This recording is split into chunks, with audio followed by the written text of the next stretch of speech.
नमस्कार, मैं GRS news के लिए गिरीश शेखरवाल। जो 11 वर्षों में नहीं हुआ वो अचानक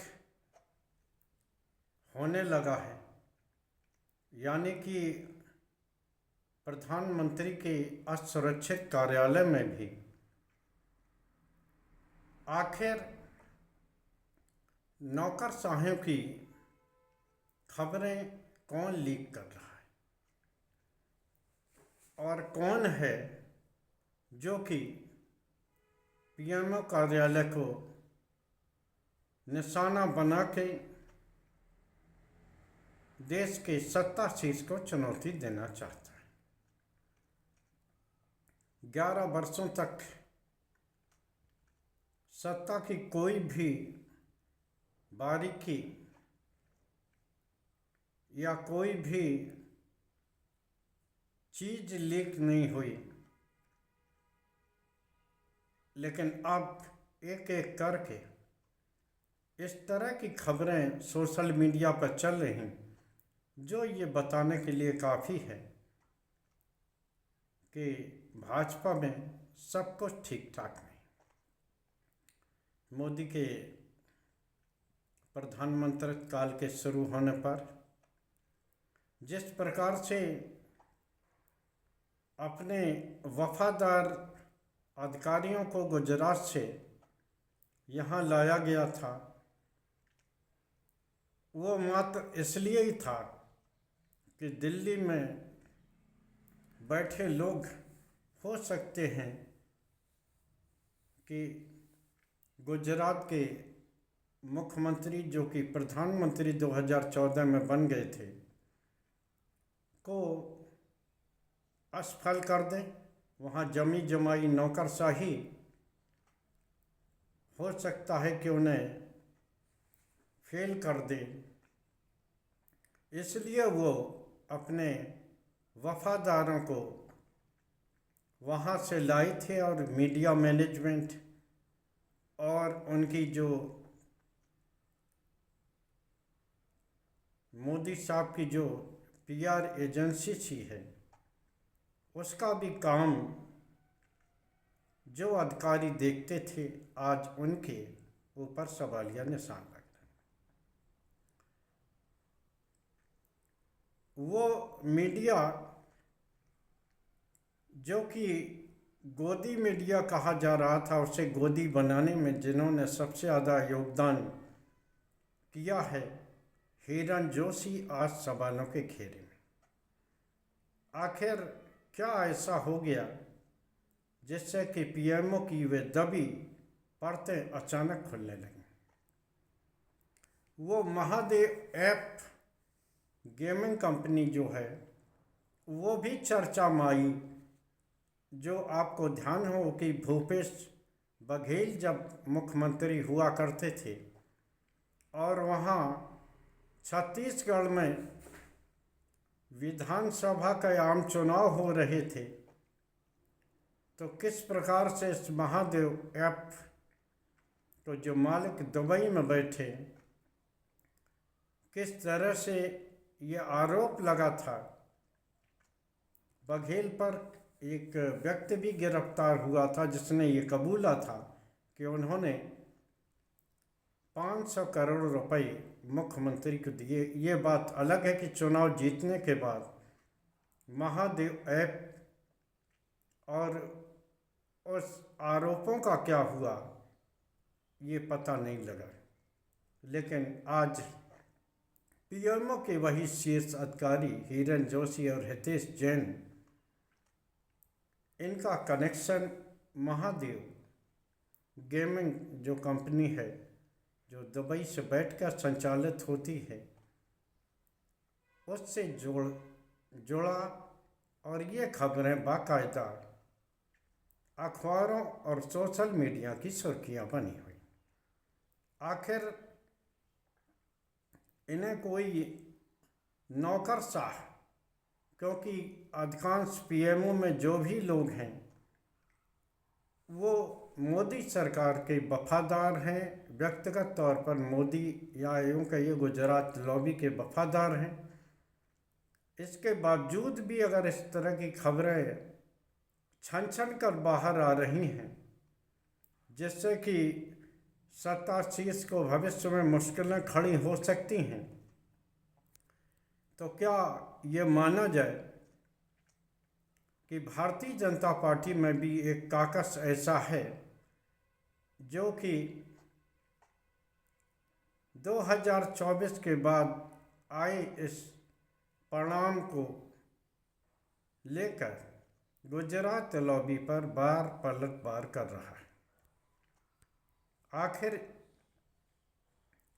ये क्या ऐसा हुआ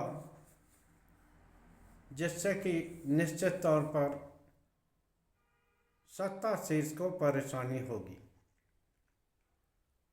तमाम जिन योजनाओं के सहारे 2014 में कांग्रेस को भ्रष्टाचार का प्रतीक बन के जो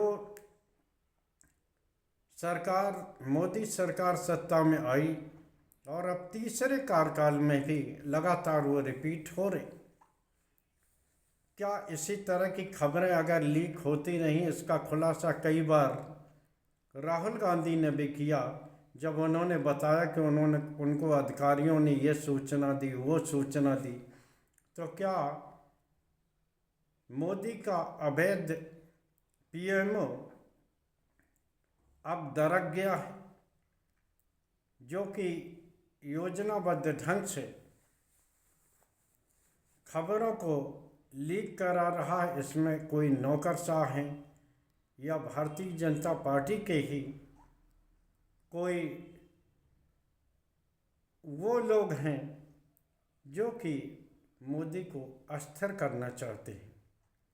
ये जांच करने वाली बात होगी। नवनीत सहगल जो कि सूचना का के काम उत्तर प्रदेश में देखते थे, सूचना आयुक्त थे, वो पीएमओ में उन्हें एक बहुत बड़ी जिम्मेदारी प्रसार भारती के जरिए दी गई थी। उनका इस्तीफा हुआ। इस्तीफे को होते ही हड़कंप मचा और अभी भी ये खबरें छन छन कर आ रही हैं कि इन खबरों को जो प्लांट हो रही हैं, निश्चित तौर पर अभी और भी लोगों के पीएमओ में जो बैठे नौकरशाह हैं, उनके इस्तीफे होंगे। क्या मोदी सरकार का जो महामानव की छवि या विश्व गुरु की छवि है, वो क्या दरक रही है, या वो रेत के भीत पर खड़ी हुई थी जो अचानक दरकती हुई प्रतीत हो रही, या अधिकारियों को ये लग रहा है कि देर सवेर ये मोदी का जो पोस्टर है ये फटेगा और मुख्य तकलीफ उन नौकरशाहों को आने वाली है जो कि सेवानिवृत्त होंगे या सेवा में होंगे। लिहाजा वो जायज़ नाजायज़ काम जो उन्होंने सत्ता में रहते हुए केवल मुँह ज़बानी आदेशों से किए, क्या ये बात है? अभी इस बात का खुलासा नहीं हुआ है, लेकिन जिस तरह से पीएमओ के लोग इस तरह से लिप्त दिखाई दे रहे हैं, जिसको लेकर कि कई बार ये कहा जाता है कि भाजपा में इस्तीफे नहीं होते, क्या कुछ ऐसी खबरें निकल कर आएंगी जो कि सरकार को भविष्य में असहज करेंगी? कल राहुल गांधी ने भी एक खबर का खुलासा करके बहुत ही सुर्खियां बटोरी कि पीएमओ के जरिए बाहर से आने वाले जो मेहमान होते हैं, उन्हें नेता विपक्ष से मिलने नहीं दिया जाता है नेता विपक्ष जब विदेश जाते हैं तब भी उनसे न तो सत्ताशीष या विपक्ष के नेताओं की बातचीत कराई जाती है। ये भी आरोप राहुल गांधी ने लगाया कि सत्ता में बैठे लोग या एक तरह से सरकार इस तरह से करती है, जबकि वो भी हिंदुस्तान का प्रतिनिधित्व करते हैं। आखिर क्या कारण है, क्या नहीं, ये भविष्य में देखने वाली बात होगी। लेकिन वो पीएमओ जो कि 11 वर्षों तक अभेद्य रहा, क्या उसकी सुरक्षा में कोई मुश्किल आई है, क्या कारण है? आज के ब्लॉग में बस इतना ही। जय हिंद, जय भारत। कल फिर किसी नए मुद्दे पर आपसे जुड़ने का प्रयास करूँगा। जय हिंद।